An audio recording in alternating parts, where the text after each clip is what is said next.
Hello, and welcome to my podcast, Moving and Listening. In this podcast, you will find two things. Number one, guided movement sessions, and number two, a talking format. The movement sessions will have always two parts. At the beginning, just a few minutes, something for you to arrive, a grounding. And then something not longer than 10 minutes I call floating, where I will guide you through that you can get into motion and if you want, even into bigger movements in space.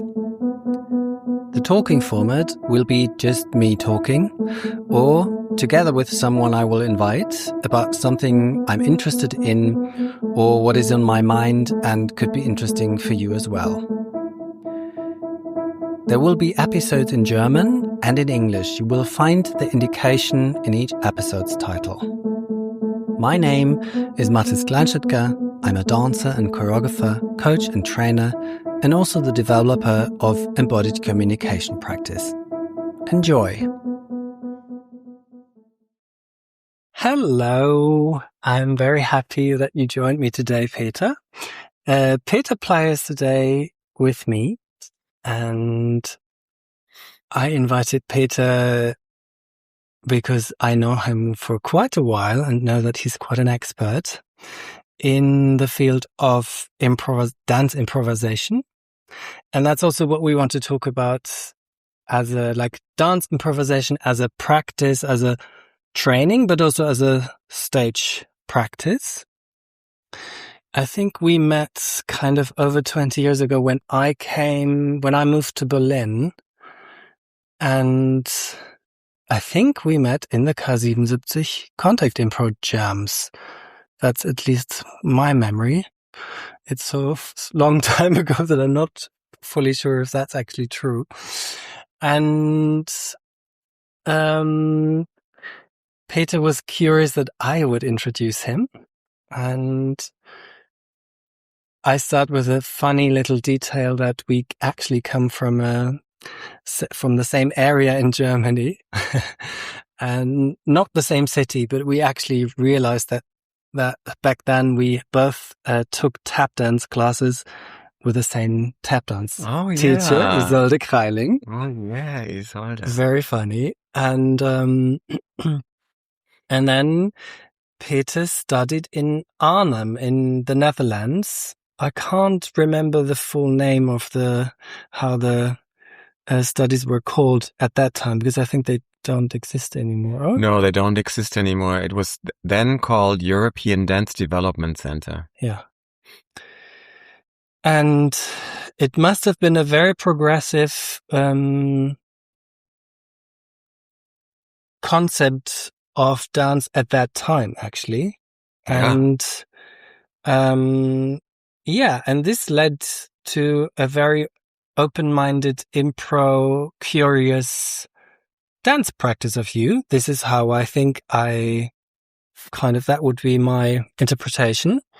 And I don't know how long you're in Berlin already, longer than me, because you were here already when I came. I moved in 2002 to Berlin, so you must have been even before that already in this 2000. 2 years. Okay, well, that's... end of 2000. Okay. And yeah, I always knew that you're very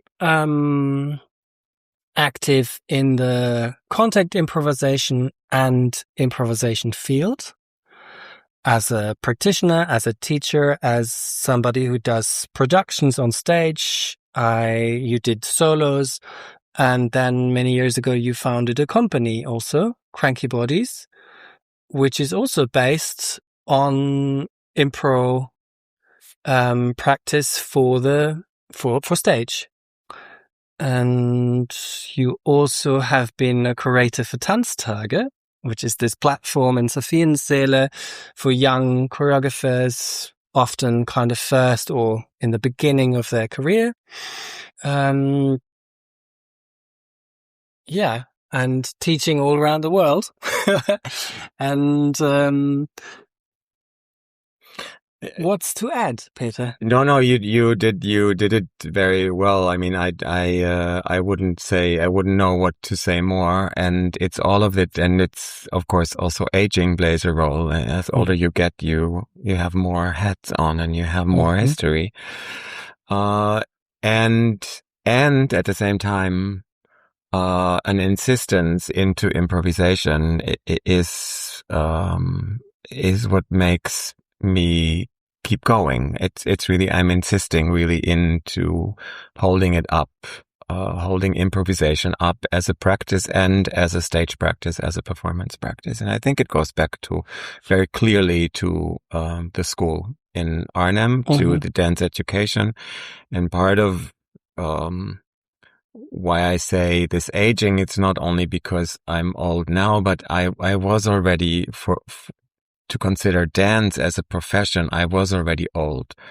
So the only way to find this education where it was possible to start dancing after 20 would be that school in Holland that was a kind of a deviation from the School of New Dance Development that still exists. The directors in Amsterdam, the directors from the school, from SNDO in Amsterdam, Artuche and Mary Fulkerson O'Donnell, went to Arnhem to make a new school because they felt SNDO at the end of the 1980s was already too schoolish, and they wanted to have a more open, more performance-oriented school for dance that would not be busy with traditional dancing or classical dancing, but really would invite all new practices, new techniques, new methods that would show up in the 70s, 80s, and then in the 90s to teach and develop students and dancers in a different way, let's say. And improvisation was maybe the key component that was through everything. On the other hand, really performing improvisation was in the beginning of the 90s. Not many people did that. It was very kind of small and underground in lofts and studios more than on theater stages. And most of the choreographers I worked with, like Mark Tompkins or even Mick Stewart, or that came to the school, or people would use improvisation to create material. So you would improvise, you would find something, you would work something out, you would learn it, and you would perform set material or choreographed material. That was the main, let's say, status of the art. Exception was, of course, contact improvisation, because this was really, it was not possible to choreograph contact improvisation because it was so subtle shifts and changes that is really not possible to choreograph. And it takes, of course, the whole juice of contact improvisation out of, if you set it, which is also done. So in the 90s, when you look at really big work of especially the Belgium, Van de Cabus, and there is a lot of contact improvisation and an attempt to set, and especially then, of course, the more acrobatic stuff, lifts and shoulder lifts and throws and catches that then are choreographed, but they're losing this improvisational aspect of contact improvisation that is so on the heart of the practice. Yeah, I grew up in this main field of improvisation, was already in the schools. I had the pleasure to learn with Dieter Heidkamp in Frankfurt, but I joined Frankfurt School in 2000. And there was everything from the ballet, and for me, even the modern techniques are kind of classical techniques in that sense. And we did contact improvisation with Gitta, and also I think it was called contemporary dance, actually, what Gitta taught as a impro practice.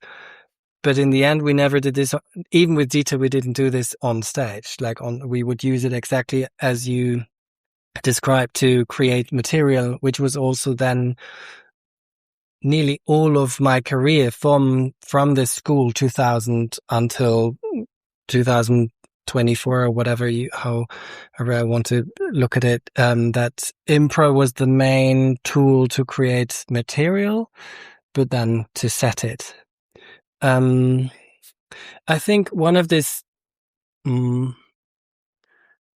aspect of that, the impro is in the beat of the second and you don't really know what's happening.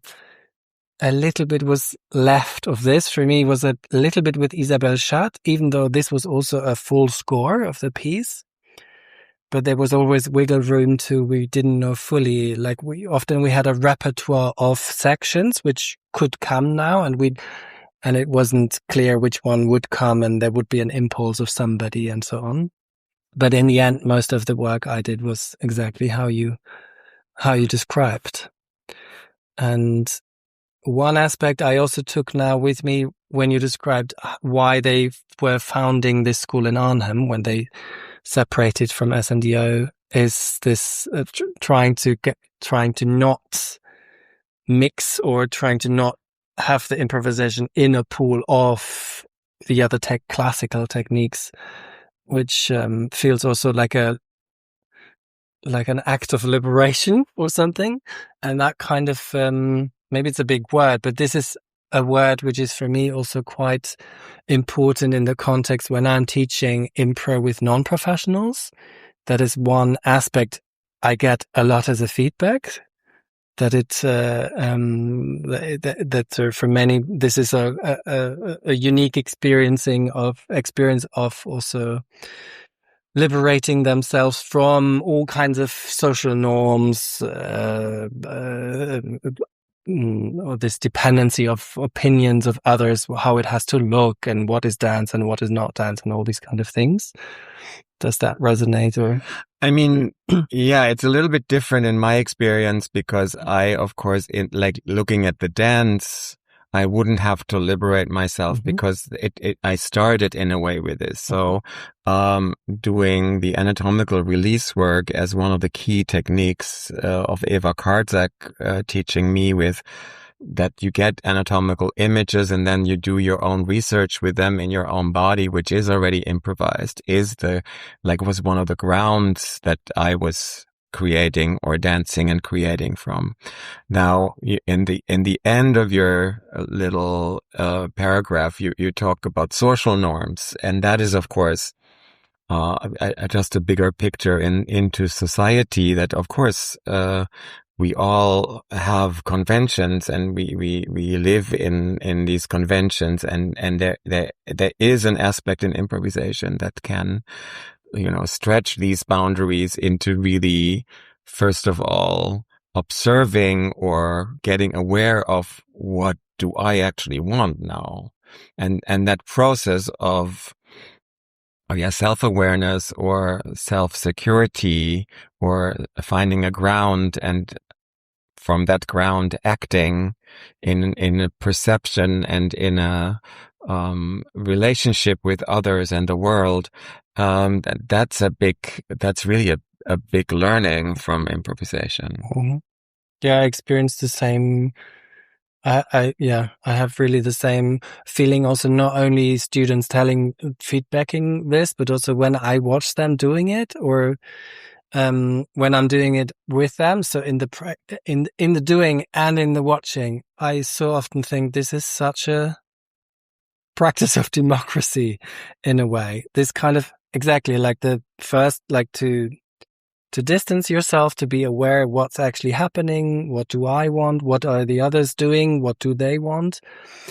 And then this next aspect, if you improvise in a group, this like getting together, doing something, letting go. Somebody wants something, maybe has an idea, nobody reacts, or only one reacts, and so on. This kind of fluent in and out of contact, or in and out of action or improvisation.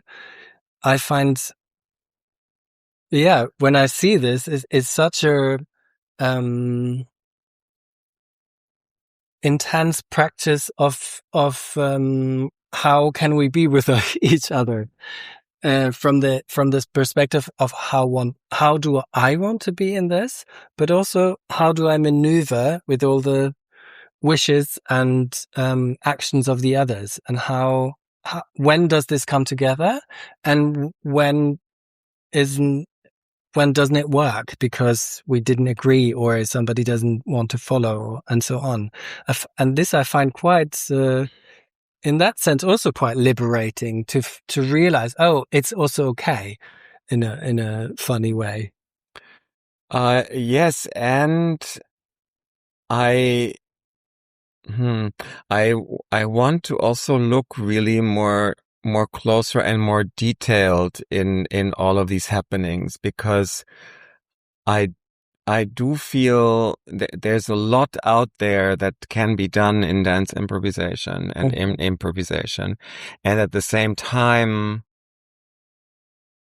like slowing down and looking a little bit closer and deeper and more detailed in what is actually happening, really demands a training and attention, practice, observation, non-judgment, impulse. It's not so, or let's say it is very easy to tell people you do whatever you want, which I love in improvisation. You do whatever I want. And you really pay attention. What you bring into the room is material. You say something, anything you say becomes a weight in what you're doing.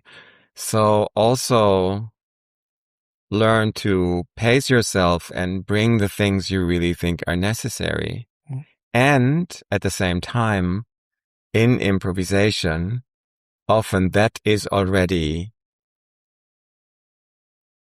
where there is a stop, because when you start evaluating, the moment is already gone.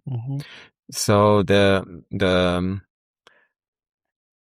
process from having an impulse and acting on an impulse cannot be too long, because otherwise it's gone and you make a decision. But it cannot be too short either, for a moment of considering, a moment of breath, or a moment of, as in Alexander technique, they have this inhibition. You have the impulse, you have a moment of inhibition before you act, to sense, is this the right thing to do now? But it cannot be too analytical either, because then really it's gone. So this is a great research field for me. And I think much more what is coming into an ability to love, enjoy, and foster complexity. Because it's really obvious that everything is becoming so complex. Like the world is really complex. So how to navigate this complexity from a joyful and from a grounded place, rather than confused, everything is possible, all the sensations that are coming in, and overwhelming, to learn how to navigate complexity. It's really one of the key moments for me at the moment for improvisation. Yeah. I would like to come back to this. I think maybe it sounded a bit like as if when I said this, like practice of democracy,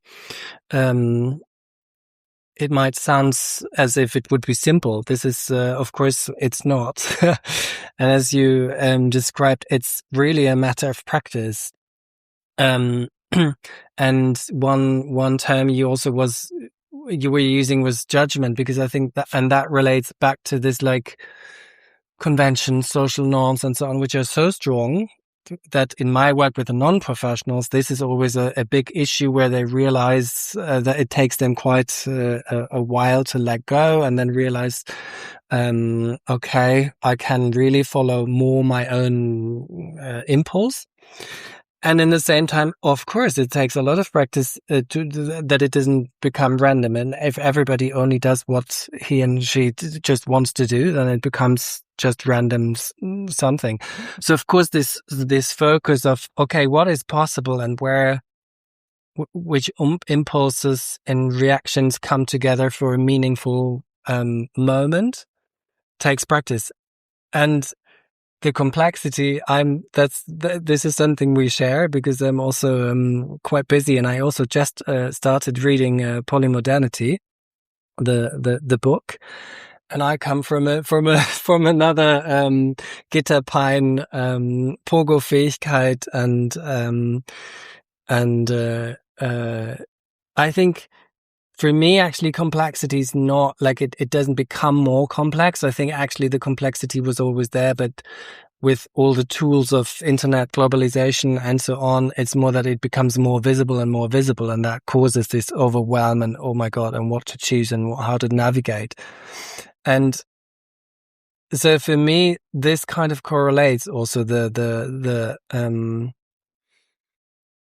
possibility to train or like to practice this, like to observe how to choose your impulse without waiting too long, but also in the same time, exactly like looking what's going on in the room, what are the others doing, as a microcosmos of the global complexity we're dealing with.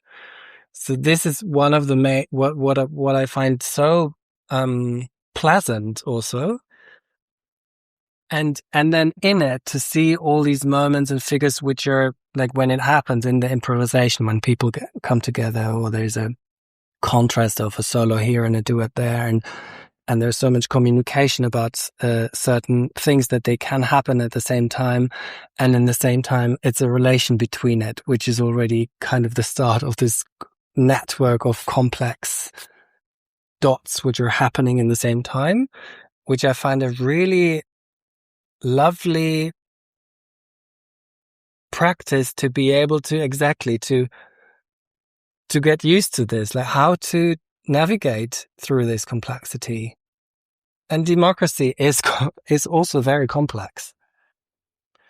For me, one of the things that I've just come out of a group teaching that I've done last week in Helsinki, which was amazing and wonderful. At the end, I'm coming to the point for the moment where I think giving space is one of the aspects that are a little bit underdeveloped in group improvisations, because people want to do and want to make and want to produce and be visible over and over and over again. Where giving space, especially for a solo in group improvisation, is so rich and so focused in a way that you can really, that you don't even do with another soloist in the same space, because then we already see relationship as one of the main issues. But what is the solo doing? I found that like one of the teachings that I want to investigate a little bit more time and space now also, like to really look at a person in a lengthy observation. And then what can you learn from that? And then you do a second one, and then you do a third one, and then you do group. It's a very different tuning. And I take it a little bit from contact improvisation, where in the round robin format, which is a form that the early contactors really have done quite a lot, was the group is really standing or sitting around forming a container, and a duo is really developing something for quite a while before the third person comes in and disrupts the duet, and another duet might be coming out that then will be a little bit different, which would include a lot of people not moving for quite a long while. And that is, and still so valuable shared time, so that even if you're not participating as a mover, you learn so much from the witness, from being the support, the outside support. And it's also for the people dancing, the outside support really becomes something, because there are witnesses to what's happening. So it's not only done for fun, which contact improvisation is often accused of. There is this saying that, oh, it looks like it's fun to do for the people who do it, but it's not so fun to watch.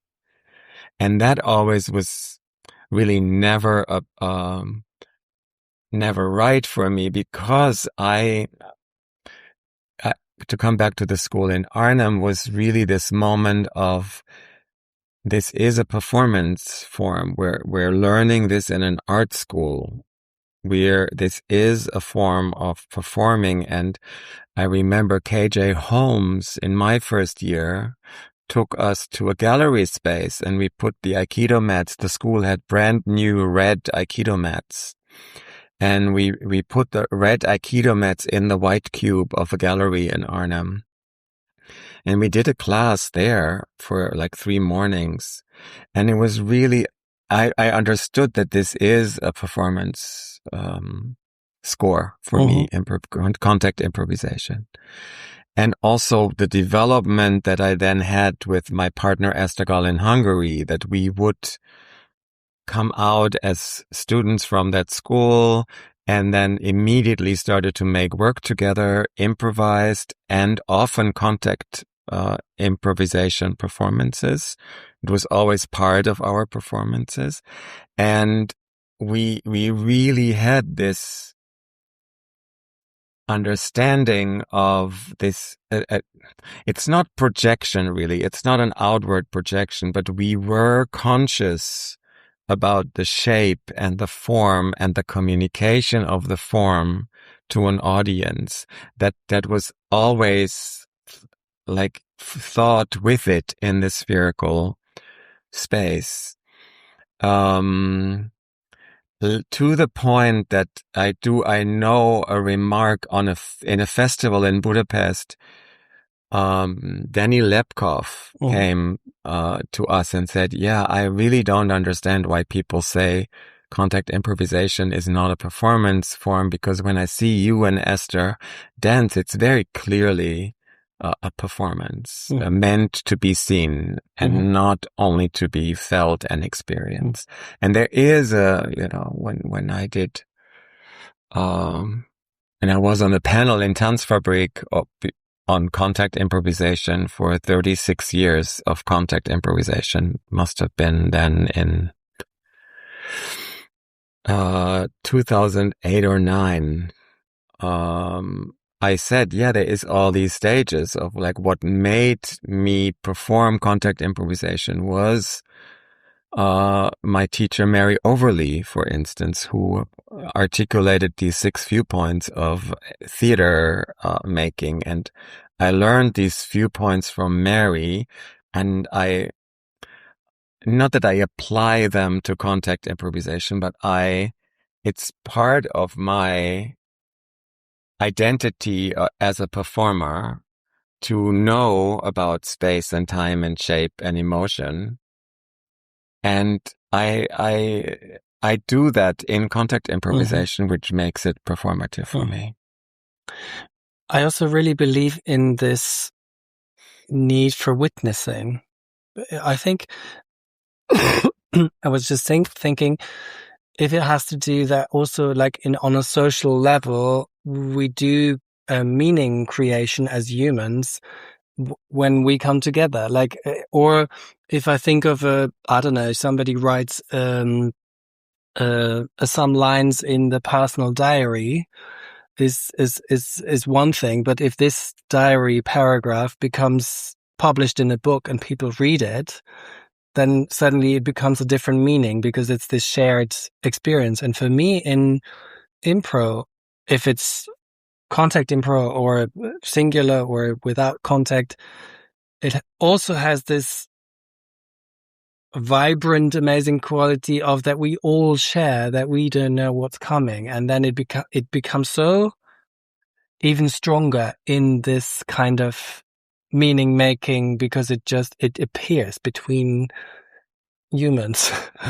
And in the same time, I also, that's the reference back when you talked about this 6 viewpoints and this knowledge of time and space and shape, and also perspective, like how am I seen? Am I seen from the back, from the front, with the face, all these kind of things needs it. There is a big difference when you're practiced in it. So of course this for me, the meaning creation becomes so much more dense and stronger if it's practiced improvisation practitioners, dancers.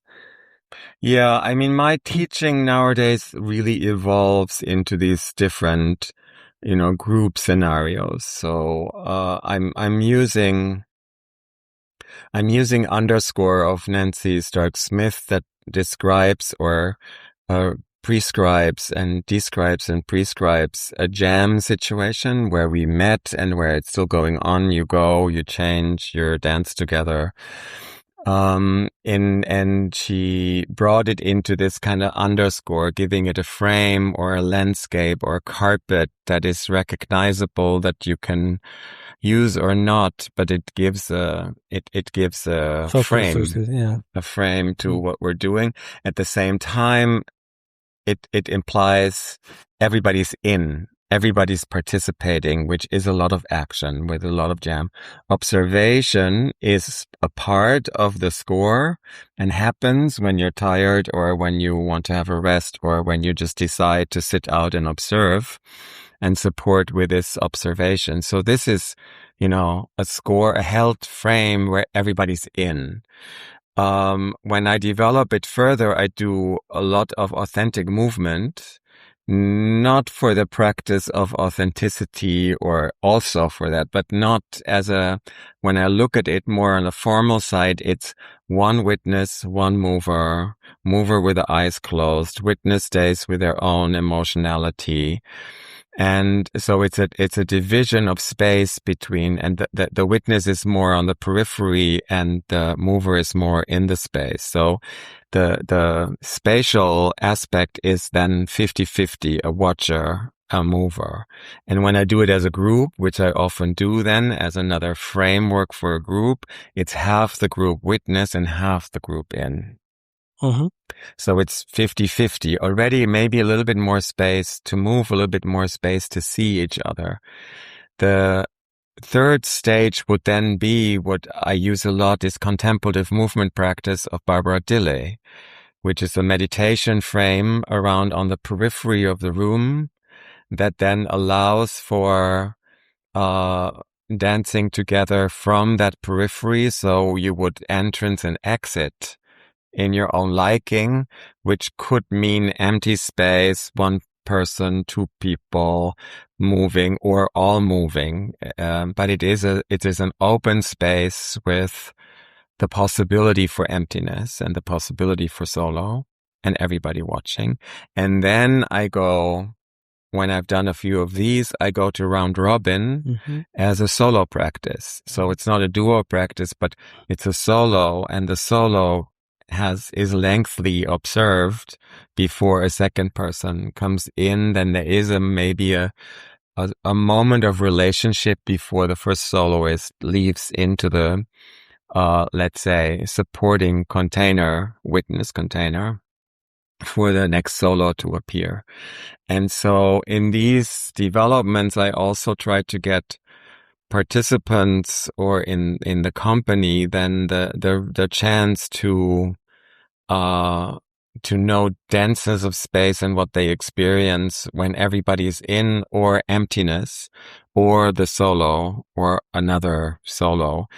So then it becomes that the listening to each other and the really looking at each other and still staying with your own emotionality becomes a key moment in composing, let's say, an hour performance open score, where a lot of this can happen. And for audience, it's so pleasant to have some empty space or to have a soloist. And yeah, I see at the moment, I see there one of the bigger learnings in this ability to listen and this ability to give space to something that needs to arise and to give attention to the details that arise, that takes maybe a little longer time, that we don't have, basically. Like, all the things are really urgent. And still, I think there's something in there in this. Yeah, or on some level don't want to take sometimes, even though we maybe it's so rich to do it, actually. Yeah, I think there is also a tendency for action, and rushing, a tendency for doing, and then a tendency for filling the voids that actually sometimes are necessary for something to grow, that maybe needs a little bit longer time, and that there's no overriding of all these things that appear in places. I think there is something at the moment for me that is really timely in the practice. Yeah, I like this. It reminds me to this, like, flood the zone, and in that sense, it would be flood the zone with more empty space, more taking time to actually be able to focus on something, and really. Yeah, if it's too fast and too full, there's a roughness appearing. The gestures becoming rough or bold, and there's almost no room for subtlety or a detail that might be overlooked, but might be the most important detail. So there is something for me. There's a richness that we need to maybe foster. Yeah, I like this a lot as also something to take with me. But it's also, before you said something about if a non-dancer or a person who's not familiar to improvisation and dance, that on the other hand, really just dancing for the sensation of dancing, this is so unusual for people, just to sense a dancing body. And then that is our, like, big advantage, that we know that, and then we also want to have that more. And so the kinesthetic sensation, we're hungry for this kinesthetic sensation, and because we're not getting it often, we use the dance studio to really do that. And it's addictive, and it's, it's great to have a sensing body and to move from sensing and to move, giving your body sensation.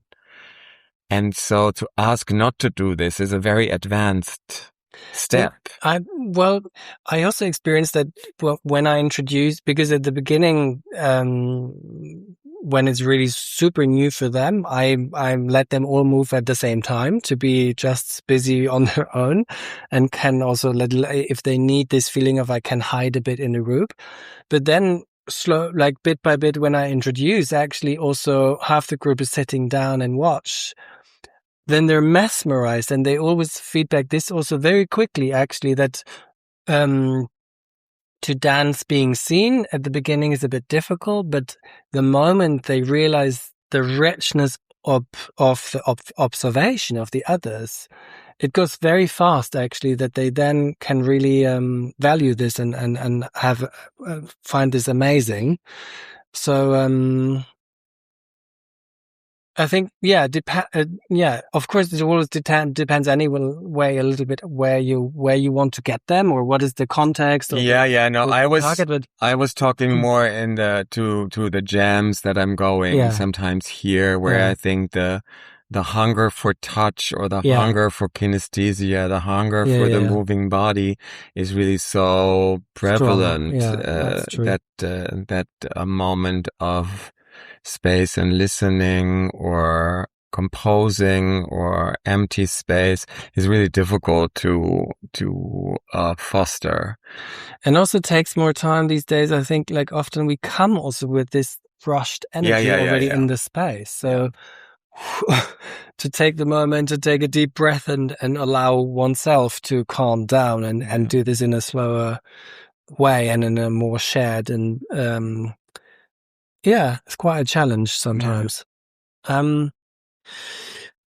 Actually, I mean, I have we might need to do more episodes, but for now, I was thinking maybe to go back to the roots a little bit with a question like, how did you find improvisation, or how did the improvisation find you? And then I also will think a bit about this question. I do very clearly remember, before I went to the school in Arnhem, I went to a workshop in Münster. There was Kreativhaus. They had dance workshops, and there was a woman teaching contemporary dance. And she said one afternoon, let's do a group improvisation. And I was sitting, and I really couldn't do anything. I really didn't know what to do. I really was like, what do you mean? You can do whatever you want. I really couldn't do anything. I remember this very, very clearly. And then, of course, getting to know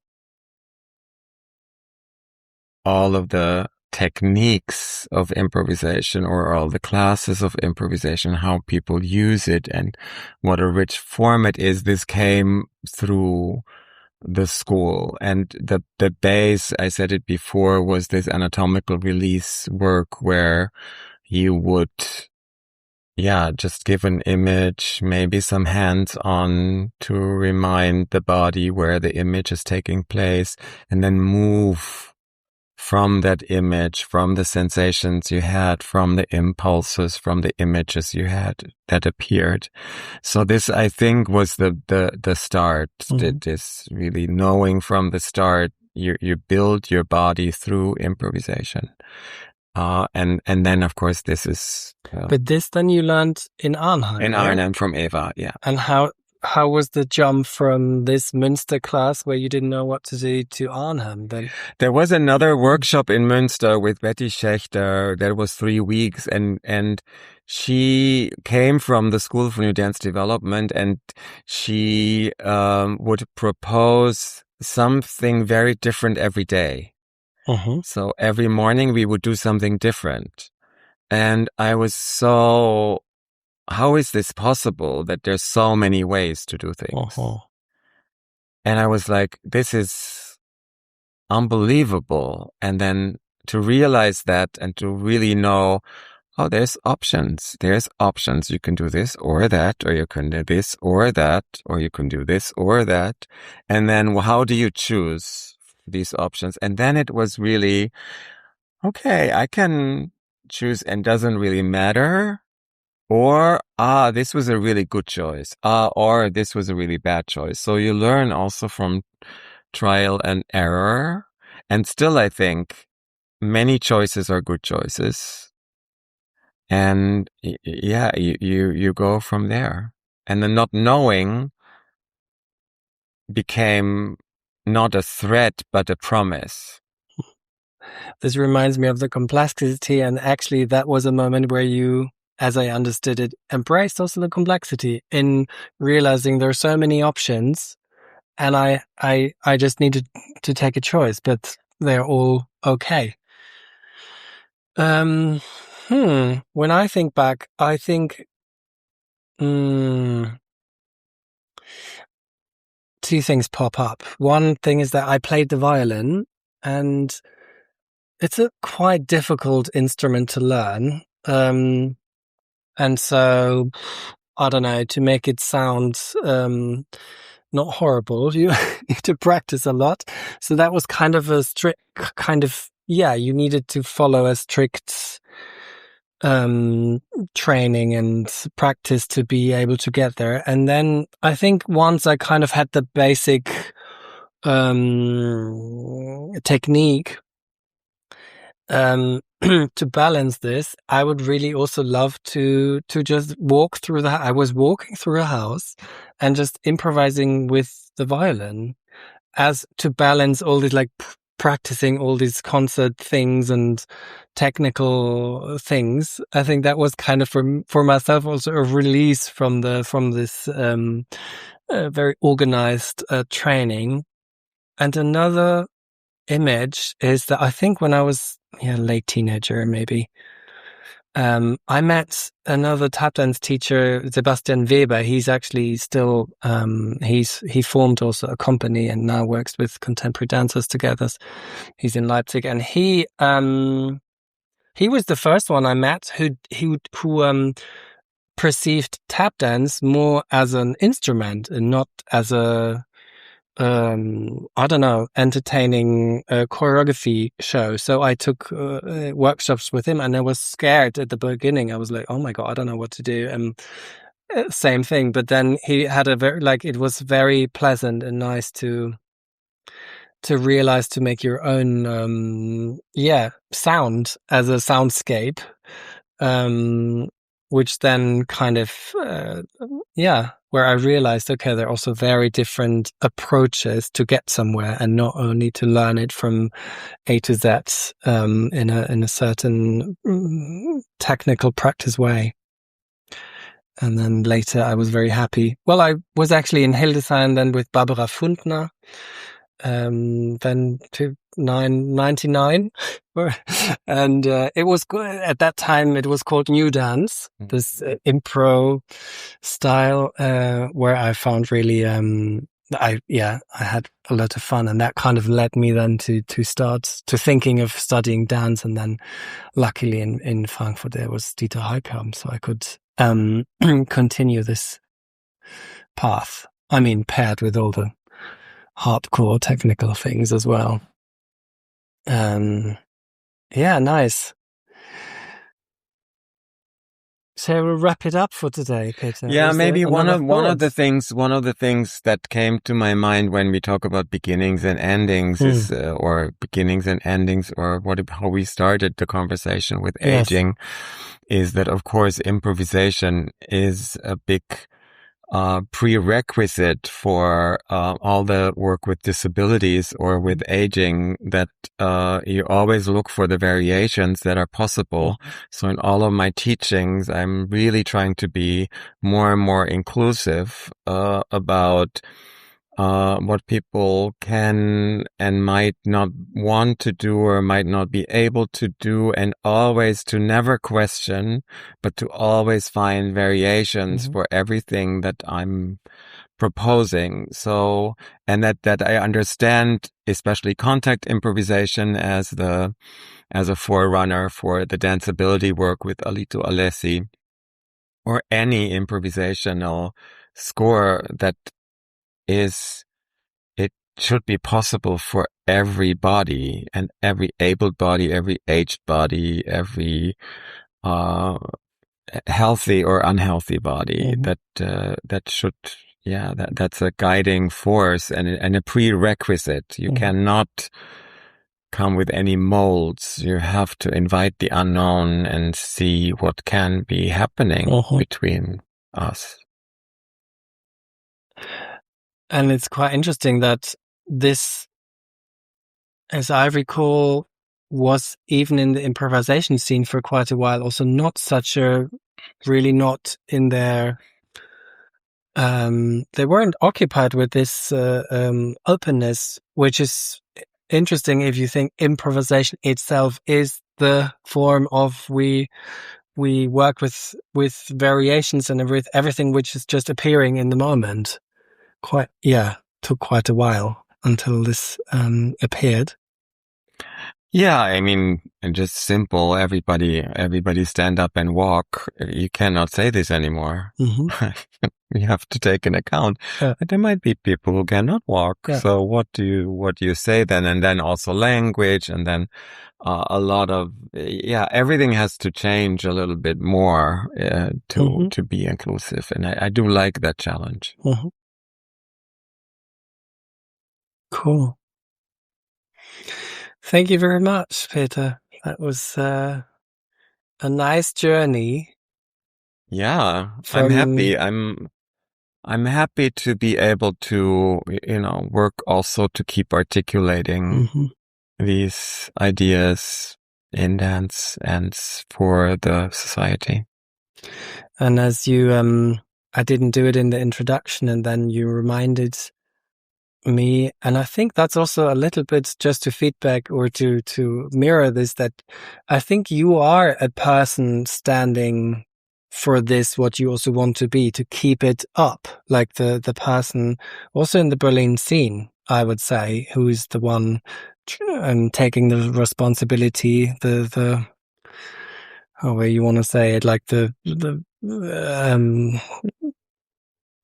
torch for impro to keep it alive and as a form, but also as a concept in a way. Thanks for that. Yeah, with pleasure. Very nice. Thank you very much, Peter. We'll meet another time and continue. That would be lovely. Cool. Thank you very much. And have a nice day, everyone. Bye.